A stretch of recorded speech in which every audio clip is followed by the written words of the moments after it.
আমার আজকের রেসিপি চাল কুমড়োর একদম অন্যরকম এবং ইউনিক একটা রেসিপি, যা একবার বানালে বাড়ির সবাই বারবার খেতে চাইবে।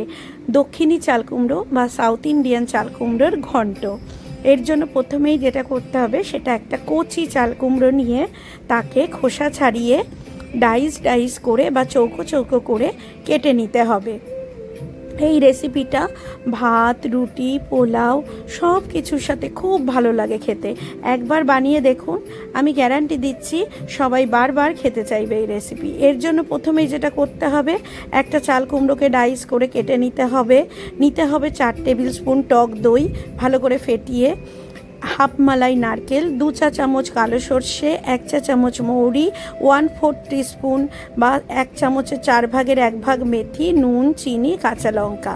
প্রথমে কড়াইতে 1 কাপ থেকে 2 কাপ জল গরম করে তার মধ্যে ওই চাল কুমড়োগুলো দিয়ে ভালো করে সেদ্ধ করে নিতে হবে, একদম নরম করে।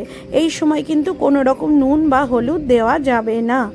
এবার চাল কুমড়োগুলো সেদ্ধ হলে ওগুলোকে তুলে একটা জায়গায় ঠান্ডা করতে দিতে হবে। এবার একটা ছোট প্যানে 2 চা চামচ সর্ষের তেল দিয়ে তাতে ওই মেথি, সর্ষে, মৌরি এবং 3-4টে কাঁচা লঙ্কা দিয়ে ভালো করে ভেজে নিতে হবে। ঝালটা যে যেমন খান সেরকম দেবেন। এবার মশলাটা ঠান্ডা হলে একটা মিক্সির জারে ওই ভেজে রাখা মশলা, নারকেল, হাফ মালাই নারকেল মানে একটা নারকেলের হাফ নারকেল কোড়া এবং ওই টক দইটা 4 টেবিল স্পুন টক দইটা দিয়ে ভালো করে স্মুথ করে বেটে নিতে হবে। এবার গ্যাসে 3 টেবিল স্পুন সর্ষের তেল দিয়ে তাতে সেই তেলটাকে গরম করতে দিতে হবে। আর এর মধ্যে ওই যে চাল কুমড়োটা সেদ্ধ করে রেখেছিলাম তাতে বেটে নেওয়া এই ভেজে রাখা মশলা, নারকেল, দই যেটা বেটে নিয়েছি সেটা এবং নুন চিনি দিয়ে ভালো করে মেখে নিতে হবে। এবার তেলটা গরম হয়ে গেলে তাতে 2টো শুকনো লঙ্কা, 1 চামচ সর্ষে এবং 1 চামচ ছোলার ডাল ও একটু হিং দিয়ে ফোড়ন দিয়ে ওই ম্যারিনেট করে রাখা চাল কুমড়োটা বা মেখে রাখা চাল কুমড়োটা দিয়ে দিতে হবে।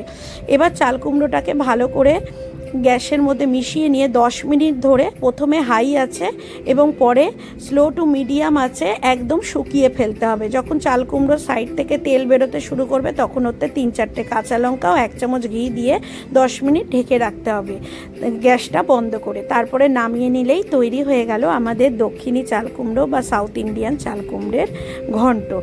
এই রেসিপিটা একবার বানিয়ে দেখবেন, কেমন লাগে অবশ্যই জানাবেন।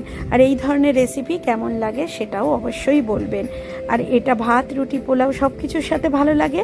যাকেই খাওয়াবেন আশা করি সে খুব প্রশংসা করবে, কারণ এই রেসিপিটা একদম অন্যরকম।